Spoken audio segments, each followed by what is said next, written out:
Hello team, welcome to another ATP Geopolitics video with myself, Jonathan MSP. This is the Ukraine War news update, first one thereof for the 27th of February 2024. A lot to talk about today, not necessarily in this first video. The second video, I think, there's a lot of news to talk about, there's a lot of analysis to do. I think we are inching towards, I don't want to be too, I think we're inching towards a world war. Just lay that out there.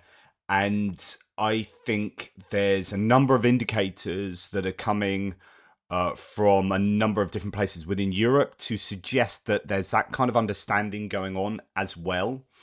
And I think I keep saying we're at an inflection point in history. I think we truly are. And these are important times. And I'll be here trying to explain that to you, explain why I think that's the case in the next video. For the time being, let's go to where we normally start, Ukrainian General Staff. Figures for the Russian losses for the day before. All the usual caveats apply to that, of course. Right, 810 personnel lost. That's where it's been for the last few days. The high hundreds just before 1,000. There have been several weeks of over 1,000 personnel lost by the Russians as they attacked Avdiivka. It's now calmed down a little bit. It's still incredibly tense and hot there, but I think as the Ukrainians move back and find their positions on some high ground behind some of those towns that are just to the west of Avdiivka, and we'll talk about that in the frontline update later. So I think topographically, as Combat Veteran Reacts discussed yesterday, there's some interesting observations we can make about that area, which I think, it will be quite good for the Ukrainians to adopt some sensible positions there that should be quite difficult for the Russians to take over. But anyway, with that kind of move happening and an operational withdrawal to those positions, you will see the activity kind of simmering down a little bit, and fewer losses on both sides, I would imagine, but still high losses. I mean, up and down the front line, there's still a load of activity taking place, and the Russians really are pushing in as many places as possible. Now, one tank, 16, that's obviously a very low number of tanks lost, 16 APVs, relatively low compared to what we've seen, and 16 artillery systems equally, relatively low compared to what we have seen. No MLRS or anti-aircraft warfare systems, and then we have 28 vehicles and fuel tanks and 8 pieces of special equipment. So, although some quite significant numbers in terms of personnel and special equipment there, and some useful numbers in the other categories, it's certainly less than we have seen previously. Okay, on to Andrew Perpetua's lost stats as he surveys the socials to give us an understanding of what's going on in terms of equipment losses. And as he said, I think yesterday, this is like 0.5% of what he does. He counts an awful lot of stuff, and this is one of the smaller aspects of his daily work. Goodness me, he's a busy man. As we can see here, we're getting back towards a more preferable ratio of Russian to Ukrainian losses from a pro-Ukrainian point of view. It's about a 4-to-1 loss ratio there or thereabouts. We can see that as we look at the Ukrainian losses first, as a P-18 radar, that's one that I talked about yesterday, and I talked about it twice yesterday. First of all, in the morning update, it might have even been the day before. I think it was the day before, actually. And then I talked about it in my breaking news update because the Ukrainians lost some serious kit there, and some of this serious kit is a NASAMS launcher. That is bad. Damaged Archer. That was the one that I'm just not sure about. So I said that's the one piece of footage where I was like, I'm most confident of any of these that there might not be a full-on destruction from this, because we can't tell. The footage cuts out before the Lancet hits it. There's no spotter drone, and so we don't know what the damage has done. Someone contacted me today to say that they've got a contact, or their source that's usually reliable says that it is damaged, but it's lightly damaged and easily repairable. That wouldn't surprise me, because Lancet hits are often, they're very variable in what they do. So that would be good news that the Archer there might only be damaged. We have a damaged Bradley and an abandoned M1 Abrams. That's the Abrams I mentioned yesterday in that breaking news video. I would imagine that Abrams is blown up now. I can't for a minute, I don't for a minute think that the Russians are going to sit back and go, oh, there's a little bit of damage to that Abrams, let's just leave it like that. They'll be peppering that with IEDs and loitering munitions as soon as they know where that is, which they knew straight away because they hit it. There's a Bogdana as well, damaged by Lancers too. I've not seen that, so this is fairly high value equipment that although there's a 4-to-1 advantage today, this is a much bigger loss for the Ukrainians than the Russians. The Russians have lost 3 surveillance and comms equipment. That's surveillance cameras. That's not going to be particularly high value often. Sometimes those are just cameras on mast that you could take out with a sniper rifle, right? So, yeah. 3 engineering vehicles, 3 excavators there, a drone that I wouldn't include in there, a boat, T-80 tank, T-72, MT-12 repairer, artillery piece, and then some BMPs of various types, BTRs, so on and so forth, trucks and civilian vehicles. So, yeah, a bunch of equipment, more pieces lost than the Ukrainians lost, but the value of what the Ukrainians lost, including an AS-90 or a Crab, not sure which one it is. I mean, the Crab is the Polish version that's made in conjunction with South Koreans, and then you got AS-90 is a British self-propelled howitzer from the 1990s. So yeah, that as I say, that's a good ratio. Bad losses for the Ukrainians in terms of the value. Now, good news for the Ukrainians is that right just now, news is coming out that they have shot down another Russian Su-34 fighter in the eastern direction. This is really good news. Now, I've been hearing from sources on the ground that the Russians are using their aviation guided glide bombs an awful lot. They're even using them on the northern border. So that's your kind of Sumy, Kharkiv areas. This is completely unsurprising. So if I was the Russian commander, from what's been happening in the last 6 months that those carb and FAB 500 up to 250 kilogram, 500 kilogram, 1,000, 1,500 kilogram bombs. These are significant bombs. These are like 100 times as powerful as they can be as an artillery shell, right? So these are big pieces of ordnance, and I think that Russian production of those, because they have an absolute ton of those bombs, the core munitions that they add a kit to turn into a guided glide bomb. They'll have a massive supply of the base bombs, and I'm sure it's not going to be too much of an issue to create those glide kits, especially given that they can get components. And so my guess is that they are probably expediting production of those carb and FAB bombs because they know that they are so effective. It's arguably what won them Avdiivka. What won them Avdiivka was a lack of Ukrainian artillery ammunition to stop the Russian ground troops and equipment advancing, but also that they could really hammer the Ukrainians in those positions, even if they're in large buildings in Avdiivka with good protection. You hit them with those glide bombs. We've seen that in Vuhledar, where the artillery didn't touch the sides, really, of the large apartment buildings that stand overlooking Pavlivka to the south from Vuhledar. And so the Ukrainians could have sniper, ATGM, spotting for artillery, vantage points from there, and the Russians really struggled to attack Vuhledar. And then they started hitting them with glide bombs, and those buildings started becoming, being rubblized. So Avdiivka, I think, was lost as largely as a result of the use of these guided glide bombs. Goodness. And there's no surprise, if I was a Russian commander, I'd be saying, build a ton of these every day and use them all day, everywhere along the front line. Just absolutely hammer the Ukrainians with those.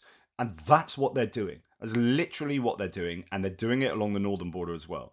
So something needs to be done about that. And the Ukrainians know that. And when you see a jet like this get taken out, that is a realization that they need to be quite risky with things like Patriot missile systems and similar, to bring them closer to the front line so that they can hit those planes. Because if they don't take those planes out, they will lose troops. And I think they'd much rather be risky with a Patriot and lose the odd Patriot launcher and try and get those launchers replaced than lose troops that they can't replace. It's going to be, it's like artillery. If they don't have artillery ammunition, they lose troops. So they desperately need artillery ammunition because it's ammunition or troops. It's equipment or troops. All the time, that's a calculus, equipment or troops. And if they don't have equipment, they have to lose troops. And that's why things have been quite desperate for the Ukrainians at the moment, because they can't replace troops and they're losing those troops forever.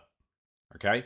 So you will see them take risks, I think, with air defense launchers. And I think the Western nations will be prepared to see that and understand that occasionally a NASAM's going to get blown up. Occasionally, I think you'll see Patriot, mark my words, I think you will see Patriots get hit and taken out, launchers get hit.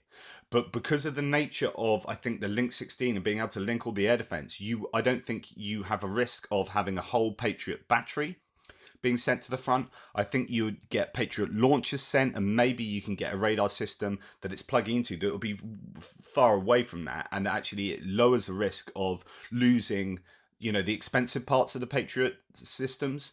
You may lose the launcher. It's the same with the NASAM's launcher was lost. That's the cheapest part, easiest to replace, and actually they've got arguably 48 of them, right? And so perhaps they've got 47 left. So depending on what numbers people think they've got. So you will see more planes get taken. We've seen 8 of these now. Is it 8 in the last sort of week or so? That's maybe the 9th. I don't know whether that includes the A-50, the big radar plane. So good news for the Ukrainians, and I think you'll see more of that. And then that hopefully will affect the Russian use of those guided glide bombs. As I mentioned yesterday in the extra, and as we've just seen from that list, you got an Abrams destroyed, NASAMS, a Caesar 8x8 was I think blown up. The Archer was, as we think now, was damaged, and hopefully only minor damage. The P-18 was blown to some smithereens as a radar system. So bad day at the office yesterday, but as I said in the breaking news piece, it might not have all happened yesterday. So the Russians have a tendency to be quite inconsistent with the releasing of their footage, and you often get a load of footage released in one day, and it doesn't mean it happened all in one day, likely over a period, who knows how long. That's the only image, I think, as far as I know, that we have of the Abrams that was hit. My guess is that would now no longer be. I don't think that refers to it. I'm not sure. Yeah, So I don't think I don't think we have any footage of that yet. But if we do, it wouldn't surprise me. I'm pretty sure that would be blown up by now. Right. With the help of Ukrainian Seek drones, intelligence destroyed $100 million worth of enemy equipment, said Andrei Yusov, a representative of the Defense Intelligence of Ukraine. Sikhs have proven themselves very well on the battlefield. Operators of the DIU's special forces alone have destroyed enemy equipment worth more than $100 million. He noted that initially it was a reconnaissance drone, but now has been modified to become a strike and reconnaissance drone. Now, I was trying to work out whether the Seek drone is the Scythe drone, and that's just a different transliteration of it, but I'm not sure that it is. It might be. I've seen different iterations of it. Anyway, that's what it looks like. Long-range drone, able to conduct reconnaissance in the deep rear of invaders, covering a distance of up to 200 kilometers, providing high-quality photography. But it appears that it's also able to be used as a loitering munition as well, as a one-way drone. So yeah, we'll see. So Seek UAV consists of the following components: 2 reconnaissance drones, catapults, mobile control post, and there you go. That gives you a proper idea of the size of it. But yeah. They obviously have a number of those, and they're being, I presume, produced at scale, and are being used to destroy an awful lot of kit. A column of broken Russian equipment in the Robotyne direction. I was talking yesterday about how Robotyne has been fiercely fought over. The Ukrainians are fighting quite hard there around the settlement itself of Robotyne. The Russians broke into the town. Then I believe they're pushed out. I don't know where they are at the moment. It wouldn't surprise me if the Ukrainians are pushed out that whole salient eventually. But always the discussion is about whether it's worth it. When they defend a place, are they exacting a toll on the Russian forces, and is that toll at a ratio that is to Ukraine's advantage? The Russians are, as we've seen in other areas like Avdiivka, appearing to lose quite a bit of equipment in that area. And we can go back and look at those equipment losses and say, do you know what? The Russians are losing a lot of equipment. And in this case, yep, a greater mass of equipment, but the value today is just one of those days that's bad for the Ukrainians. But in general, the Russians are just having their equipment still hammered. War Monitor here says Ukrainian forces repelled 15 assaults near Novomykhailivka. Significant amounts of equipment and manpower were destroyed. So again, there are areas that are really hot in the front line. The Ukrainians are doing a really good job of attriting Russian equipment, but the question is, can the Russians sustain that, and do they take the territory anyway? And so we'll see in the frontline update where they are at Novomykhailivka. Now, as far as distance munitions were concerned last night, Russia attacked Ukraine overnight with drones and missiles. In total, 11 out of 13 Shahed drones were destroyed. Interesting news today, or yesterday, that the Ukrainians' version of the Shahed, which as far as I can gather is almost identical in terms of range, munition, what it's made of. I think they've basically just copied the Shahed, and apparently they're now making that at least at the Russian production scale.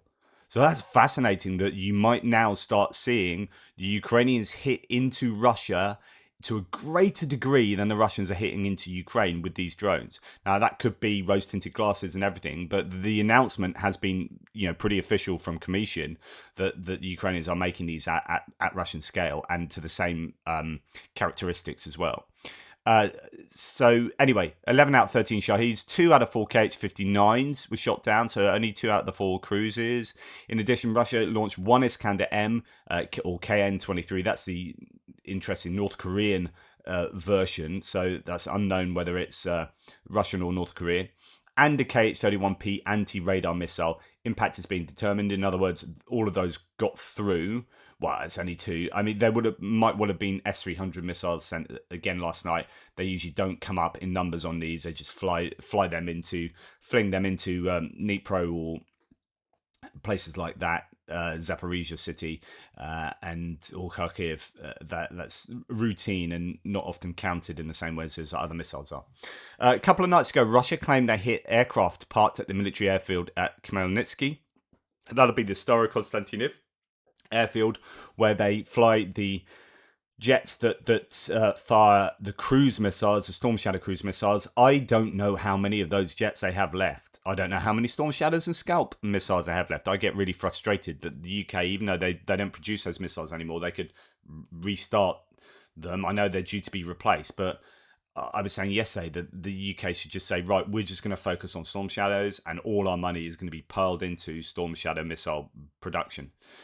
I know they're expensive, but my goodness, are they useful for the Ukrainians? So that's just my idea.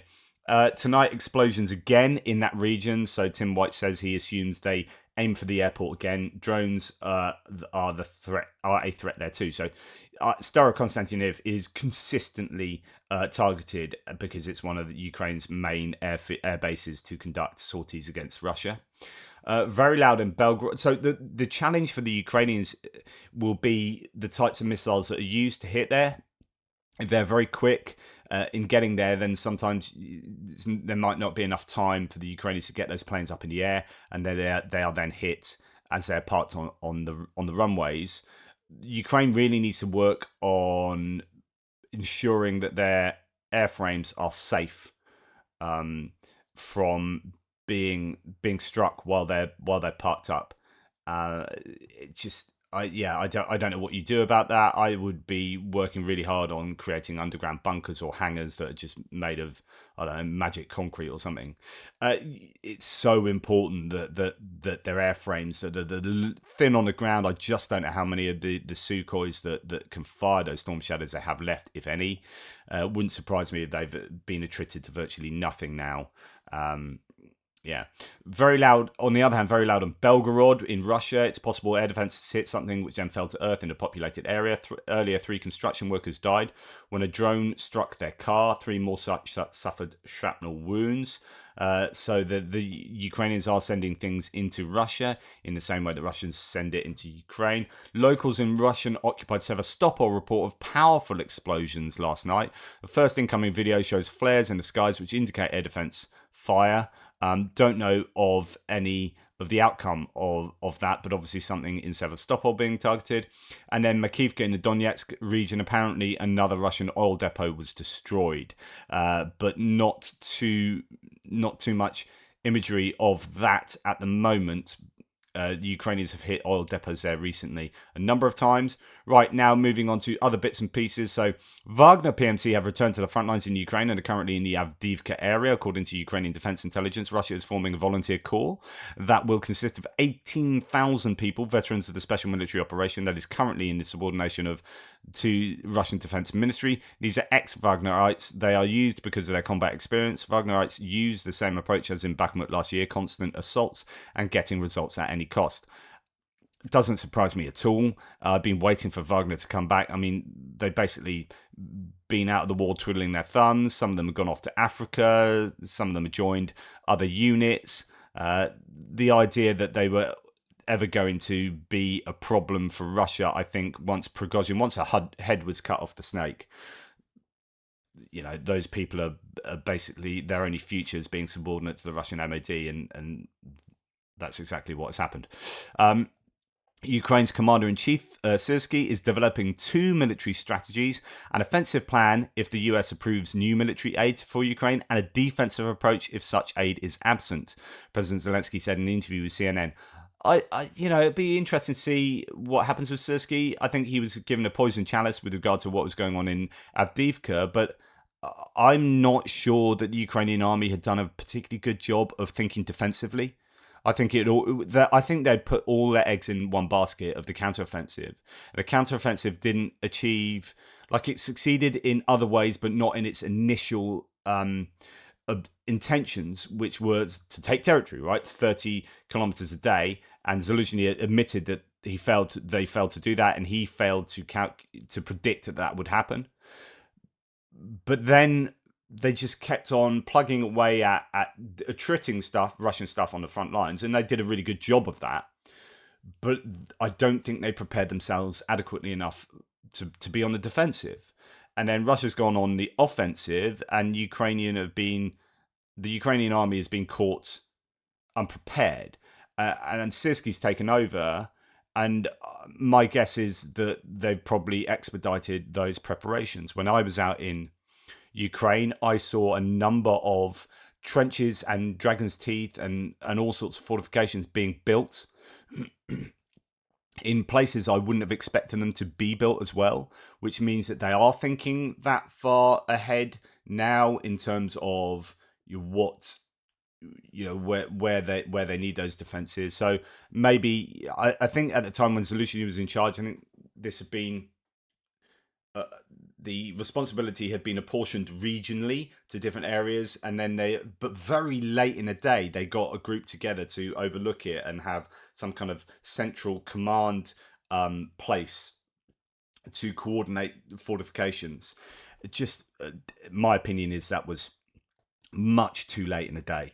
Navalny was to be exchanged shortly before his murder, apparently. This rumour is going around, can't confirm it. The information was confirmed by his associate Maria Pevchik. Maria Pevchik said that the humanitarian exchange of political prisoners from Russia, who are not exchanged by foreign countries in a standard situation for Russian spies, began to be prepared 2 years ago. According to her, all this time the politicians' associates have been communicating with German and American officials, businessmen and politicians. The exchange could have taken place a year ago. She also confirmed that Navalny wanted to be exchanged for Russian Vadim Krasikov, who was convicted in Germany for the murder of Field Commander Zelimkhan Kangovshvili. Putin himself mentioned Kangovshvili during the interview with Tucker Carlson. According to Pevchik, Roman Abramovich, so former owner of Chelsea Football Club, who is a Russian oligarch, told Putin about the possible exchange. So he's been involved in prisoner exchange negotiations previously. However, Kremlin spokesperson Dmitry Peskov has told the Financial Times that he knew nothing about the agreement to swap Navalny for Krasikov. Of course, that means nothing. Of course, he's going to say that. But it is interesting to think that Navalny might have been swapped and then he ended up dying. Budanov came out and said that there's no reason to believe he didn't die of a blood clot, which is what the Russians have said. My read of that is they don't have any other information either way. Like, if you can't look at the body and you don't know what the Russian Secret Services are doing, then there's no evidence, there's no positive evidence that he was murdered by the Russians. But the whole case is built on circumstantial evidence. So if they're not releasing the body, that makes you go, or they only released it after the poison has gone from the system. You know, all these things make you go, yeah, I don't have any positive evidence, but all of that behaviour suggests that that's exactly what is done. You know, if indeed the CCTV and recording devices were turned off the day before, by the FSB, and then he ends up dying, and then they don't release his body, and then it's just before the elections, etc., etc. You're thinking, yeah, I know the Russians are claiming it's a blood clot. I know we don't know that it was not a blood clot, but I put a good bet on it being the Russians, right? Anyway, Germany has called on Russian prisoner swaps following the death of Alexei Navalny. Berlin is unlikely to release Krasikov in exchange for American journalist Ivan Gershkovich. Right, moving on. Okay, I almost reported this yesterday and thought, no, I'm not going to bother. It's just Russians being racist. But actually, this has become a bit of a bigger thing. So Rogozin, okay. So who is he? He's a former. Let's give you some background of this. Okay, former head of Roscosmos, so the space agency for Russia, and he's a current senator, Dmitry Rogozin. Glasnow's gone here, says, hey, Elon Musk, any reason that X allows Russian government officials to spread vile racist hate towards African Americans? Many people say you're openly pro-Russian, that you admire Putin, but that can't be the reason you don't suspend Russian racists, can it? Or is this a South Africa thing? So there's some people being really, really despondent, really angry over Twitter's allowance of Russian politicians to be overtly racist. So what Rogozin said is, before his illness, so we know that Lloyd Austin was recently ill, US Secretary of Defense Lloyd Austin loved being photographed with pygmies. And he, next to, in the original tweet, I can't expand it there, he's got a picture of Lloyd Austin next to Umarov, so Rostam Umarov, and Zelensky, slightly smaller than him, and then he's got a picture of like a huge ape there next to two pygmies. And, you know, people were going mad about this as being overtly racist. But then he doubled down on it. Oh my God, this racist lunatic, says Tim White, doubled down on his Nazi views this morning. Putin's approved man in occupied Zaporizhia thinks he's untouchable. The similarities again with the arrogance of 1930s Nazis and their Aryan race beliefs. All others are beneath them. And it just, there's more, like, he posts videos of Ukraines and then monkeys and then stuff. So Anton, next to here says, former head of Roscosmos and current senator Dmitry Rogozin continues to hype racist remarks and praise Russian neo-Nazis. Yesterday, we reported that Rogozin compared Pentagon chief Lloyd Austin to a gorilla. He decided not to stop there. Later, Rogozin published another post comparing the Ukrainians to, in the video, to monkeys. In the comments, users are surprised by Dmitry Rogozin's blatant racism and also recall how he started his political career in nationalist movements and regularly participated in Russian marches in the early 90s. Among others, American astronaut Scott Kelly came to criticize Rogozin in a replay. The astronaut recommended that Rogozin wear armored diapers, alluding to the damage to Rogozin's buttocks he suffered as a result of the shelling. After the wave of criticism, Rogozin himself wrote in his Telegram channel that he had allegedly had no other social networks except for his Telegram channel and the Contactor page, calling the other accounts bots, but also immediately deleted the post. And later he published a post in VK in which he called not only the US Secretary of Defense, but also Joe Biden and Olaf Scholz dirty monkeys. Quote, last night, some citizens internationalists got very excited why in many bots, and here I allegedly called the US Secretary of Defense a monkey. To make it clear, Austin, Biden, Scholz and other enemies of Russia are dirty monkey bandalogs. War criminals, I think so. And today Rogozin decided to congratulate the Russian occupiers with the first destroyed Abrams. In his Telegram channel, he reposted the publication in a photo of Fighter with a patch in the form of a Kolov rat. Grandpa Biden, wake up, old geezer. We begin the general frying of your Abrams. It's like this politician is just a Russian troll. Like literally the language of the trolls as well. When they try and give those kind of false, they use like localized terminology because they have like guidebooks on. If you're pretending to be British, this is British way of spelling. This is British way of speaking about stuff. If you're pretending to be this person from this part of America, this is what you want to say. Which is part. Anyway, it's just odd when you get trollish language from officials here. But yeah, it's not cool. Not cool at all. So anyway, moving on. But actually not moving on. Staying on the same topic to a degree. So to talk about Twitter and Elon Musk. So the question is, why is that able to be spouted, and why is someone like that not banned? Just there's such a weird threshold that it's cherry picking who says offensive stuff. Like JR, my mapper, was banned on Twitter for like 2 weeks. That's part of the reason why he and I have struggled to communicate as much recently, because I keep talking to him on Twitter and his account's been banned. And he was banned by bots. He's done nothing wrong. Like, he's got no dodgy history at all, but he's been bot reported, right? And if there's overwhelming bot reporting, then, for smaller accounts, they go by the wayside until you appeal them and then get it back. But that's the Russians winning, gaming the system. Now, you've got OSINT Defender here. Why I picked this guy out is because Elon Musk himself said you should all go and follow OSINT Defender.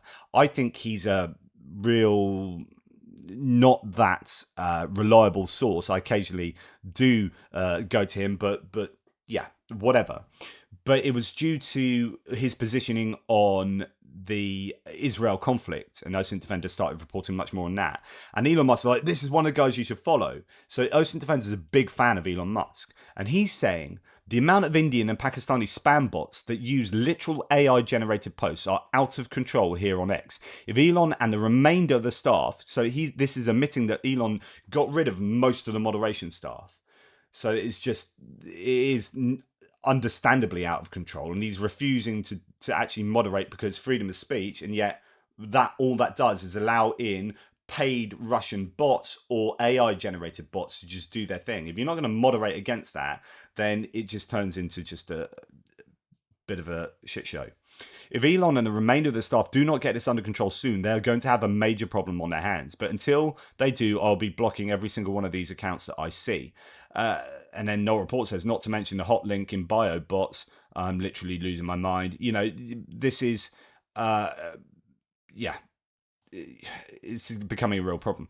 Anyway, talking about disinformation, still, when the video came out of the Russians executing 9 Ukrainian prisoners, which was a bona fide war crime, another one, as I said, about the 10th one I'd seen in a week that I'd physically seen myself with my own eyes, war crimes. Andrew Perpetua talks about this other one. So this is a video that then came out straight away afterwards, and you have Ukrainians, or at least supposedly Ukrainians, they've got blue bands around their arms, going and shooting a Russian, right, in a trench that had supposedly surrendered. Anyway, Russians' response to the soldiers executing 9 POWs is releasing a video of, scare quotes, Ukrainians, scare quotes, killing a POW, where the dead POW actually gets up and moves to a more comfortable position. In other words, it's a really bad fake video that you can tell the guy's not shot and he just gets up, moves to a more comfortable position in the original video. And then, Andrew Perpetua shows this. I'm not going to share it because I'll get restricted anyway, but it's just like, oh my goodness, we've now seen a whole host of fake Russian videos pertaining to either war crimes, supposed war crimes, as a staging war crimes, or just other examples supposedly of huge numbers of Ukrainians dead. Like, there's one video that was the most staged video, and I did show part of that to you. Anyway, Russian armed forces are trying to replace a destroyed A-50 with reconnaissance drones. Over the past 24 hours, more than 100 drones of various types have been recorded. So they've got up a whole slew of different drones to try and fill in the gaps of an A-50 radar plane. And of course, that's going to be a very poor second best to something of that capability flying around and getting the information it does. I think it just shows you how much work that did, and the fact that they can't replace it straight away, if at all. Anyway, I'm just going to leave you with this. So this is NAFO. NAFO is this organization of people who are pro-Ukrainian. They have those, is it Shibu dog avatars, and they do a lot of fundraising now. It started off as this movement to ridicule Russian posters and bots and trolls, online, and using humor and ridicule to shut down the Russian narrative. And they did a really good job of that. But then it became such a movement, they started fundraising, and now they raise an absolute ton of money, getting particularly vehicles. So many of those pickup trucks that you see driving around in Ukraine that are not Ukrainian, a lot of them are British L200, Mitsubishi L200s, or when I was out there, every other one was a British vehicle, interestingly, or Irish. And then you have Estonian, Lithuanian, all European vehicles of that type, whether it be a Nissan Navara or whatever, Frontera, pulled out to Ukraine, funded often by NAFO, right? And I just thought, let's give NAFO some props. I know Matt in Australia does, helps fund for NAFO, and the Ukrainian funds through NAFO as well, the 69th Sniffing Brigade. But there's a couple of posts here that I think just go to how reliably good these guys are. Recently met a Ukrainian mum and her 2 young children at a support rally. This is what she said about NAFO. My family member tries to argue online, then out of nowhere arrives all these dogs to help. Dogs, lots of dogs. Thank you. Thank you. Yeah, I can imagine like some genuine Ukrainian guy arguing with some Russians online, getting piled on by pro-Russian trolls, and then like NAFO comes to the rescue, and I kind of like that. But this was even more poignant. Let that sink in. A Ukrainian says, and I did see the original.